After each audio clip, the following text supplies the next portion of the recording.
The Millennial Mindset Podcast. I didn't even hear what you just said.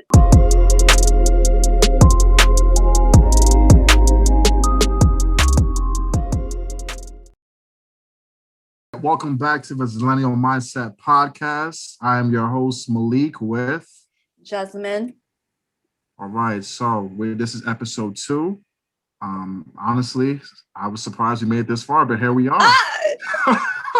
I'm kidding. Did you hear that, audience? Malik had no faith in us. No faith. Look at me planning all this shit. He had no faith in me. No. You heard that here today, folks. Okay, my baby webcam here.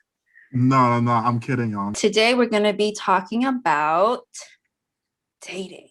The good old juicy, classic, delightful, controversial topic that everyone can relate to. And we surely have many to discuss. Absolutely.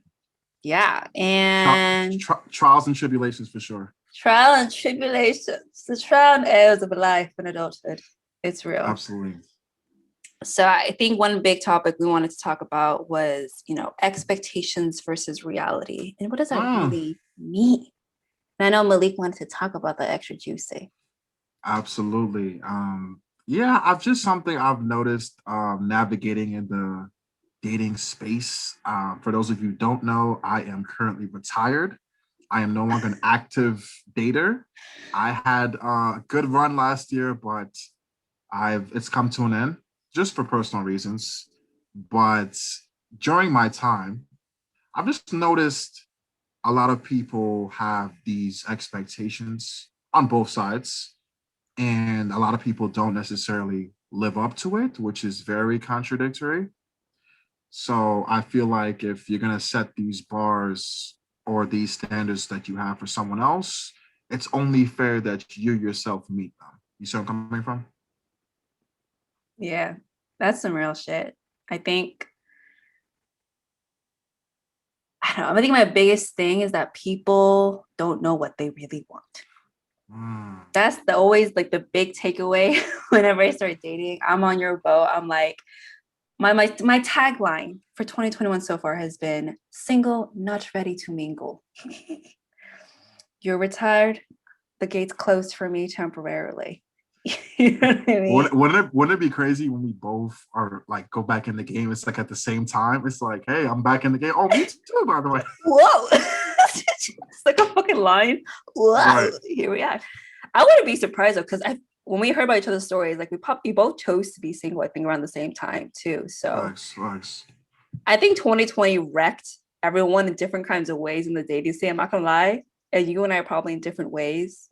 I think I was depressed as fuck and I was settling the fuck out of myself and was like, ooh, I dated you. Ooh, I talked to you, Did you suppress some of these memories deep down in your cerebrum right here? Some of them don't want to be conscious. But every time when you're randomly brushing your teeth, you're cooking your meal, you're going on your walk, you're like, oh, we did this one time and we did make this food together. That's crazy. But Jasmine, did you have fun though? No. That's literally why I was that frustrated. Like, I think I repeatedly was so underwhelmed by the people I was dating. I was in these weird situations where I would put myself in these weird situations where I was very self-aware that person wasn't compatible for me. And I don't really love that person, even as a person, like not even like just as a person. But I knew, what are my needs right now? Right now, I am depressed and I just want distraction, or I want affection, or I want sex, or I want a cuddle, just to be my medication. So what am I willing to put up with to get that basic needs met? And whatever person I meet, I'm like, all right, you hit the bar. You're a pro and a con this way. You're a pro and a con this way. You have enough pros in this way that you'll feed my needs in this way. Right. And I learned how to accommodate my personality to suppress certain parts of myself and then like assimilate to them, so that to them, I'm very, workable with them, very compatible with them, when they don't realize, no, like I'm more self-aware than you are most of the time, that I'm almost like molding myself to be you. But after a certain point, I'm like, I'm fucking miserable. Like, which I knew it will always come to that point. But then doing that multiple times was like, I feel like I'm losing my soul. Like I'm legitimately not me anymore because I'm just morphing 24/7. I'm like, you know what? I'm good. I'm gonna be Yeah, single. because you're kind of changing your energy to match theirs. Problem Yeah. was you're kind of you're bringing energy down instead of bringing it up. You're vibrating on a lower frequency. That can be draining, you know? Yeah. It's not I always can imagine lower, that. it's not always lower frequency though. It's like just different parts of me. So like some people I would date, I like them because of really intellectually stimulating. So I'll Mhm. pull out that debater smart side of me, but they're really not into like affection or like being intimate. So I have to learn how to not expect that from that person, even though it frustrates me and annoys me. I have to know, okay, for us to work, I have to be able to tolerate that on a certain level. Because if I ask for that too much, you're gonna annoyed and then not want to date anymore. Other people, it's like, okay, you're very like low, you're very chill person that me being too loud and hyper and high energy Mhm. overwhelms you. So then I gotta be like, so just, it plays out in different ways. Yeah, I think in my experience, I don't even think I went through something similar to that. It was just more so me investing my energy in the wrong people. And it's funny because I guess to some extent I was naive because I assumed because they present themselves to me in this way that that's just how they are. But it was just all up front. And it was just to like lure me in. Like, have you seen that commercial with the guy with the fishing rod? He's like, oh, gotta be quicker than that. It's like, This is the power of marketing. I don't even remember what commercial and company this is, but I remember that sound like it triggered my childhood. exactly. So like that's definitely something I had to like learn the hard way. But then I don't take any of it personally. Obviously I did in the moment, but you just gotta learn and just adapt and move on, you know? But that's a really interesting point you bring up because this feeling of being lured, right? This is that this it gives off this implication that there has to be this kind of game and like the 10 steps to get the man. First, you gotta dress a certain outfit a certain kind of way. Then you got to bring in 2 texts per day, not one, but two. Like, not saying this is the rules, but like they think this No, is algorithmic way of wooing you. no, but Jasmine, there are literally some YouTubers, you've probably heard of them, they do pickup culture. Like that's literally what they include. They're like, It's you so know, stupid. don't text him right away because you come off needy, or you know, don't text her more than she does you, or maybe wait a few hours before you reply. And I'm just like, at the end of the day, there's a thin line between showing interest and being needy. But I think you have to find that balance and not do things to just what society is telling you to do. Yeah, Like if you like them, show the interest. You know yeah. what I mean? But my thing is like, I'm not against pickup culture itself. It's more that what people don't understand is you're putting these law-like things and algorithmic steps to do these protocols into as an absolute to every situation when you don't understand dating is so contextual. What works for one person, for one culture, for one type of demographic does not work for someone else. So when you Okay. So, say every human being on the planet needs to wait a day before you text somebody, that works for some people who genuinely are right. the kind of people that are really shy. Maybe they need time to think about it, or like maybe they're a little more secure, so they don't they want to or some people just like other people preach you got to be straightforward. You got to let them know day one this is what the fuck you want. I'm like, okay, well that shit only works for people who are really like blunt, assertive, straightforward people. That doesn't work for like the socially awkward folks that are sweet minded and good people. They just Right. don't want the bullet level of flirting. Yeah, I think when it comes to that, I definitely agree with pickup culture that it has some rules I feel like that are very universal. But I think even in that, it's on a case by case basis because at the end of the day, we're all busy. So like obviously make time for people that you're interested in or you like, and not this like cat and mouse where you're just like going in a circle. It's like this. You know what I mean? So it's Yeah, interesting you mentioned that. yeah. I definitely feel like going back to expectations versus reality, like they think because they play these like protocol how to's, right? And I say before to past people like I've known, like It's not that they're trying to always necessarily be conniving. They just don't know any better but to do it because that's all they know. Right. And so when you apply this, they have this hope and assumption and expectation like, this is the result I'm supposed to get. I'm supposed to get this type of woman. I'm supposed to get this type of, you know, affection or funness, or they just project what they expect out of the relationship onto them whenever like actually communicating like fundamentally like, you and I, what do you want? Not the world like assuming just because you go on a date does that means like next day your relationship now, like no, like, you know, like there's so many different conversations to have that people just don't know how to explicitly have because no one teaches you that part. They teach dating in a very like textbook way versus people to people way of like, at least to me, core principle is really understanding like, what do you want versus the shoulds and the everyone wants this kind of thing, if that makes Yeah, sense. because at the end of the day, everyone wants different things. So it's like you said, just drawing that outline between what you want and I like I said earlier, just becoming the best version of yourself and attracting. You are what you attract, right? So if you keep attracting the same type of person, what does that say about you and the energy you're putting out there, or maybe how are you meeting these people? And I think it kind of goes back to even with just relationships, like figuring out that everyone's relationship is different and not to base it off of what works for them is going to work for you. I think that's where people get the two misconstrued. It's like people tend to romanticize relationships because of what they see their friend group or what they're seeing on social media and things of that nature. Yeah. You know what I realized when you said that, about how we attract the people who we are? And I think that is correct to a certain extent. But what I realized too, though, is we also attract people we don't want. And what I mean by that is Huh. you could be someone like you can be someone who's super kind and super empathic. So Right. people are attracted to this empathic part of you that are like narcissistic or like toxic or just selfish kind of people.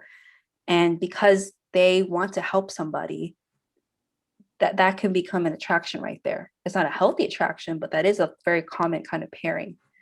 We have this like Right. narcissistic and overly selfless empathic person. And then in like on the other wing, like you can be super confident, super like self assured in who you are and like great things with your life. And people that aren't at that level, like you're gonna have people that are also equally at that level with you that are attracted to you that create a genuinely compatible dynamic, and people that are not there with you that like want to date you, but you're like, you're not on my level right now. I'm sorry, boo boo. And it's also your job to know how to read and differentiate both, so you don't settle for what doesn't work for you. Interesting. You said that. It's a great point you just made about you said never settle. Do you feel like oftentimes people often get married to the idea of potential versus what's really in front of them? Hold on, y'all. I think I see a Moment nerve. of silence for I see a Malik. nerve. I see a nerve like traveling from the A back of her head tear. to her forehead, right here, Literally, right my, there. my my baby hairs are coming back out, y'all. The Asian heritage, the dynasties are coming back out. Like, yo, that's the real shit. That people will fantasize the fuck out of their potential partner or their existing partner. But I'm like, look at the fucking reality. What is happening in front of you? Literally, what is happening in front of you? Not the before back in the day, not the, he's like slowly getting better. So you're envisioning this like godsend of a great person, hopefully in 3 years. Like, no, is he doing the work right now? Is he reflecting the things that you want right now? Then we can discuss. Like, people don't want to base things on truth. They want to base it on this fantasy, whether they realize it or not, because they're so scared to see bluntly what is in front of them, the hard reality, the hard truth of their situation. I think oftentimes to even add to that, when people are in love, they just dismiss all the red flags and toxicness Yo, Jasmine, am I hitting a nerve tonight? Like, I feel like I'm on a roll. Like, Yes. The 'cause I amount feel of like like late night chats and I'm advising people, and I'm like, because what happens, I notice women do this a lot. Like, we see oftentimes when they're in like a toxic, abusive relationship, like, just leave him. Well, because of that imprint that person has on them, that hold, they were not going to leave because they love them so much and they still holding on to this little thin line of hope that they're going to be this person that they know that they want them to be, but in reality, like you just mentioned, they're not showing any progress of that. yeah.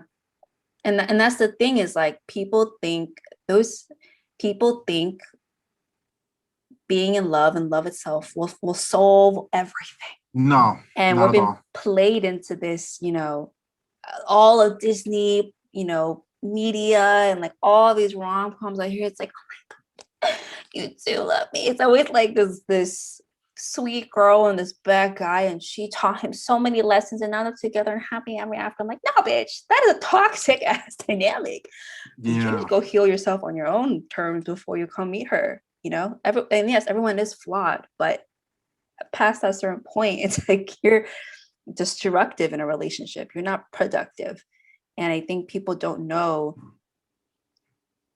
how to separate love and the literal commitment, because really it's a if you look at it from a business partnership versus just a romantic like fairy tale, I'm like, is he putting back the investment that you're putting in? Is he like, if you translate all this stuff into like a very factual data driven language, it's so objectively clear, like this is what's happening, but we get flooded with these like romantic ideals, you know what I'm saying? Yeah, and that's why I feel like Disney and a few other these societal structures ruined expectations and just relationships, especially our generation, because we think that it's supposed to be this one way. Girl meets boy, girl falls in love with boy. Boy also happens to fall in love with girl, and then boom, right? But there's layers to that, right? So, and another point that you mentioned earlier about it being textbook, I liked how you mentioned that because that's part of the reason how I got better at dating was because I saw people on YouTube sharing their experiences and saying, hey, try this or Mhm. do this, or, you know, this is some ways that you can make yourself a little bit more attractive, right? Or how to engage in conversations because a lot of people don't have those outlets or people they can go to about this type of stuff, right? So Yeah. I went on a YouTube rabbit hole and I just learned from there. What did you learn that was most profound for you? Because I think for me, if you it could I have come across certain like, relationship experts that are really helpful and they're really meaningful and gives you new perspective. But they equally, if you go down the wrong rabbit hole, it's a very perpetual thing that doesn't really help you. It's just a superficial understanding of relationship expertise. So yeah, I would say for me, I went down this rabbit hole. I discovered a few people on YouTube, AMS. I Wait, discovered. AMS?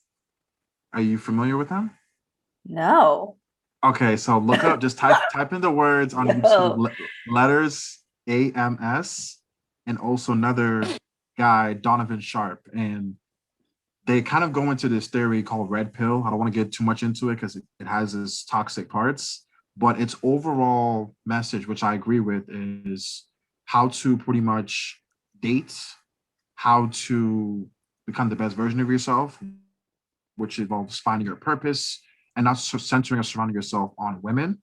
Because in experience, when I focus strictly on dating and trying to find someone, never works.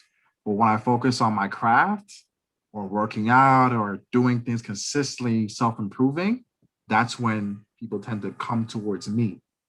So that's what they pretty much preach overall and a bunch of other layers too. But that's the Mm. rabbit hole I went down to kind of help me sharpen my game. Ladies. Right? It was Cinderella's man? No, it was She's the Man. Ladies, we're here. Yeah. So, oh, by the way, ladies, if you're listening out there, my DMs are open. Oh Just my want to put that gosh. up.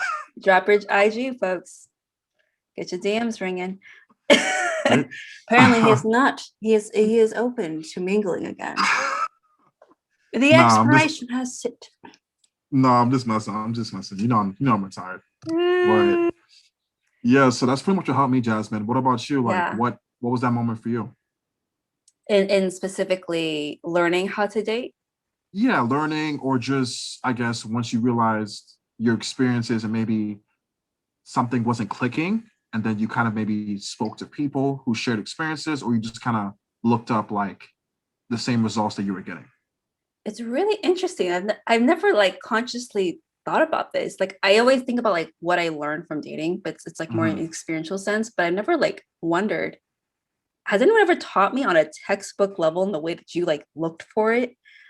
And Something to think about. I think what's interesting is what I heard from your answer is what worked is you focusing on building your social, emotional, spiritual self more so than actionable to-dos, because actionable to-dos are soulless. It's not connected to your spirit about what your intention and your being and your energy to people. And I think for me, that was kind of how I just naturally operate. I think from a very young age, I was always so focused on building my emotional self. That's just something I've always been interested in. Hence why Right. I like this kind of topic for a podcast, for this kind of show. And I feel like my dating experts, but not really. They were more like my life coach experts that intrinsically Okay. taught me who I was to know how to navigate dating scene, even though I've never really explicitly looked into the dating scene. So my people, I call them my second mothers, literally Mhm. Oprah, from eighth grade on when she started her own channel. I remember the fucking commercial on my TV and I was like, what is this? And I religiously watched her shows throughout my entire childhood. And that helped me get through a lot of my shit with my family and like childhood trauma shit, whatever fuck. Learn who I am, my background, all this stuff. And Iyanla Von Zant fixed my life. These are all very intense shows, I but I was see. always into that shit. Um, and just like different kind of life coachy thingies or like podcasts or shows or interviews, like whatever documentary stuff like I'll come across. Like I just find those really fascinating. So I think for me, because I dated so late in the game, I was like 20, like my third year when I really started dating, because I waited so long, I already knew who I was pretty clearly for my age. Like, not just to be like, oh, I'm a grown adult now, like I know how to handle life. Like, not even that way, but I mean, like, I knew for my age, even at that time, I was like, I was more mature than average people around me, and I understood who I was and know what I want enough and know how to be assertive enough to articulate what I know and don't know, Right. to at least navigate things I didn't really have experience it, that it wasn't so uncomfortable for me to be like, so I've never done this before. What do you normally do? I will like blatantly just be like, I'm a virgin. So this is what you're getting into now. Like I wasn't Okay. shy about it. Oh So wow. very like Okay. opposite extremes with you, I think. Yeah, it's interesting because as I was listening to you, I was like, wow, like that is completely the opposite of my experience. I will say we share a commonality that I did get into the game late. And it's kind of like, when you're attending this like meeting or summit and you happen to be like a guest there and you're not supposed to be in that room, you're like, I'm just happy to be here. Like, yay. That's literally what happened. So I was like, when I happened to get on apps or started meeting people, I was just Yeah. swiping everybody. Like, oh, who can I match with? Fingers going crazy. Like I had the Meek Mill Twitter fingers. I was just going Oh crazy. no. I didn't think back in the day where like we'll tell each other's girlfriends will be like she'll be like, oh my god, I matched with this guy. And then other girls will bag and be like, no. Like guys are just swiping right on every fucking girl just to see what comes back to No, them. and then Feel Jasmine, your worth. And I'm like, you, you know the guy who you and your friend matched with, and you're like, girl, I know him because I matched with him. Have you ever had that? too many times. Okay, so that guy would have been me. Malik, no. Don't be that person. Jasmine, like I said, I was just happy to be here, I have right? Like, secondhand anxiety for you from all those moments. well, this actually led me to my not even once, twice I was catfished. I was. You were catfish? Yeah, listen, Jasmine, I've been through it all, honestly. But I kind of been catfish if I think about it. But like, yeah, so it's just interesting because I think for guys, you know, me just living, me being raised by my mom, and for the most part, I could talk to her about anything, but there's just a level of there's layers to dating, especially from the guy's point of view, that we don't have outlets to really talk about these things until I discovered that YouTube rabbit hole, right? Mhm. Yes, occasionally I get advice from my barber. He gave me great advice, but not so much my friends too much until recently. And so the YouTube rabbit hole helped. And I really do believe that when you just focus on yourself, it even helps the dating experience. So think about it. I used to, like I said, I don't know how, Own up to it. I don't know how I was this person, like, but luckily I overcame it. I used to center my whole, almost to some point, identity around the person I was dating. Cause like, oh my God, she's super beautiful. Like, oh my gosh, she's attractive. So I had like this scarcity mindset that when I'd match with them, I'd be too eager to meet up with them and date them and stuff like that. And maybe I had the best good intentions, but it came out very desperate and needy. And most women don't like that, from what I learned. We So really don't like that. exactly. And on top of that, because I centered my whole, identity around them, when we would have conversations, I would be so into them that I didn't even give them space to ask about myself. And even when they did, Mm, I had nothing to talk about because I wasn't really doing interesting. anything. Did you Right. feel like you were going overboard with like showing because you felt like you're not going to get another chance with another girl, so you have to like latch on to this person? I don't know if it's not that I'm not going to have another chance with them. It's more so that I was a person at the time when I was really trying to date long term. And if You I saw were something, worked. I was. You was okay. So I was like, oh wow, she's great. We have great conversations. But whole time I'm not picking up on her vibe. I'm not picking up on her flakiness, or, you know, maybe wanting a date and she's looking at her phone the whole time. I'm not being aware. So I think over time, through experience of being on more dates, I kept sharpening my pen, got better. Your Right. metaphors are always just like a visual. Yeah, so I think that helps a lot in my experience. And now I'm able to see the red flags. I'm able to navigate whether this person's showing interest, or not, Mm-hmm. and just not getting my time wasted. So, Mm, and that helps a lot. yeah. That's so interesting because I think for you, you have such a clear arc of like not knowing, like freshman off the boat kind of energy, just not knowing, and like this very clear arc of like the beauty of social media really teaching you like Hmm. the beautiful side of social media where they can show you tools and resources to help you with life, right? But and have this clear sense of who you are now. And I think for me, like I never had that like clear, like, point A to point C kind of road with you. And I was trying to think of like what were like definitive beginning moments where I just didn't know any better and I was like gullible, which I'm sure I did. And I probably think of some, but I'm trying to think of ones that are like definitively like, damn, this was my trope in the beginning. Do you know what I mean? Okay. In a way Yeah, I that you got you. knew yours. Yeah, because I had a lot of bad experiences, Jasmine. A lot of bad dates. And I honestly can admit this now, but I was romanticizing relationships. Like, I Mm, was thinking, like, oh man, like I would definitely cuff her. And I'm like not even 3 months in. You know what I mean? Like, mm-hmm. I didn't get my time to really get to know the person and really work on myself too. So I think Yeah. I encourage everybody that's out there, it's not just for guys, but anybody out there, work on yourself before you get into the dating scene, because it will save you a lot of time, a lot of money. Okay. And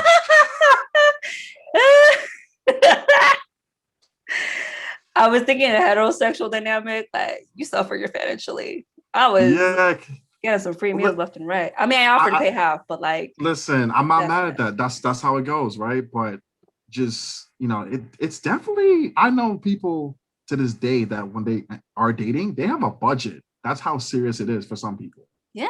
And I Yeah. respect that, like I think it's so entitled to expect the man to like shower you with love on the very first like 2-3 dates, you know. I mean, I understand like if you hit it off really, really well by third date, fine, do something big. But like every Right. single person you meet, some big ass shit is like, yo, this man needs to make money.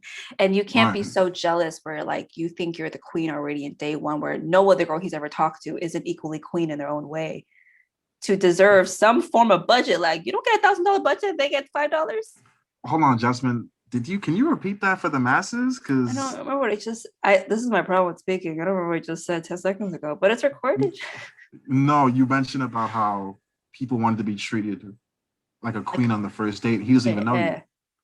Yeah, I think that even goes both ways, honestly. You have to earn your queenness just as much as you guys earn your keenness. You know what I mean? And like Facts. past people he did are equally queens in their own right. They might be princesses working up to being a queen, but they still have their Absolutely. pros and cons, just like you, just like that girl. Like, you know what I mean? Like it's I feel like we blow up this idea of like our self-worth and what we deserve to the point, sometimes to the point of narcissism and entitlement that only you matter. And if you don't serve me at this level, then you're shit. Oh, he's a bad guy. Oh, this was a red flag. Oh, this guy is not good. He's care for me. And I'm like, damn, girl, you're gonna be broken and single till you fucking 45. Well, that's honestly a lot of women today, right? And if we're gonna touch on that, that's one of the reasons why I feel like when it comes to that dynamic, I notice, especially in my experience, I've noticed you're always gonna be the bad guy in somebody's story. So like I will always go into something with good intentions. I'm thinking, okay, I do this, this, and this. I'm not leading her on, whatever, whatever. But because I didn't satisfy her needs or one thing on that list, I'm completely written off. She's gonna tell her boys, oh, he ain't shit, all this stuff. Man ain't shit. This is what I need. Did you see Malik the other Exactly. day? Exactly. And I've had to come to grips with that because I had to realize, listen, I had the best intentions. I felt like I did Mhm. everything right. I also self-reflect a lot. So I also look Same. back and say, okay, what did I do wrong? But for the most part, I've already said, wait, my good outweighs the bad. So I think I'm okay, right? And I think that's important too with relationships. It's like recognizing those red flags, or as you call it, red lights, because a lot I of think red flags people, is a better term, right? yeah, let's use red flags. I don't know Definitely why not red I don't know why I lights. say red lights sometimes. But you're Also, I think also recognizing too that energy is such an important thing that that's why I'm a very big believer when you're meeting someone to see if the energy translates well through text and FaceTime in real life. Because all that talking, kicking up on the phone and all that, and then when yeah. you get to FaceTime, it's like this person can't hold a conversation. Yeah.